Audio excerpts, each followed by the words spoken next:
Hello all, welcome to my channel. So ఈరోజు మనం దొండకాయ ఫ్రై గురించి చూస్తున్నాం. సో ఫస్ట్ మనం ఏం చేయాలంటే ఒక ప్యాన్ తీసుకొని స్టవ్ ఆన్ చేసుకొని ఆయిల్ వేసుకోవాలి. తర్వాత తాలింపు కోసం తాలింపు గింజలు వేసుకొని సన్నగా కట్ చేసి పెట్టుకున్న ఆనియన్స్ని మనం ఫ్రై చేసుకోవాలి. సో ఆనియన్స్ కొంచెం గోల్డెన్ బ్రౌన్ వచ్చిన తర్వాత మనం కొంచెం అల్లం చిన్నులపై పేస్ట్ కూడా వేసుకొని బాగా ఫ్రై చేసుకోవాలి. అప్పుడు మనకి ఆ స్మెల్ అనేది పోతుంది, పచ్చివాసన.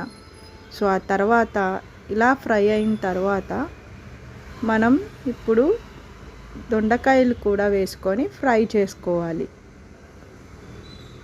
ఇలా ఒక 2 minutes ఫ్రై అయిన తర్వాత ఇప్పుడు మనం పసుపు, కొంచెం టేస్ట్కి తగ్గట్టు సాల్ట్ కూడా వేసుకొని మనం మళ్ళీ కొంచెం ఫ్రై చేసుకోవాలి, అంతా కలుపుకొని. ఇలా ఒక 10 నిమిషాలు హై టు లో ఫ్లేమ్లో మనం ఫ్రై చేసుకోవాలి. అప్పుడప్పుడు ఇలా తిప్పుకుంటూ ఉంటే మనకి మాడకుండా ఉంటుంది. ఇప్పుడు మనకి ఇలా కొంచెం ముక్కలు అనేవి సాఫ్ట్గా అయిన తర్వాత మనం ఇలా తిప్పుకుంటూ ఉండాలి. ఇప్పుడు ఇలా గోల్డెన్ ఫ్రై అయిన తర్వాత మనం ఎక్స్ట్రా ఆయిల్ అంతా కొంచెం పక్కకు తీసేసుకోవాలండి.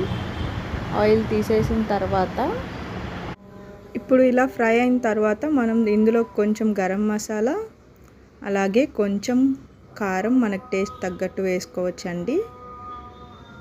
కారం వేసుకున్న తర్వాత కొంచెం మనం తిప్పుకోవాలి. ఇప్పుడు లాస్ట్లో కొంచెం ఇలా కొత్తిమీర వేసుకొని మనం స్టవ్ ఆఫ్ చేసేసుకోవాలండి.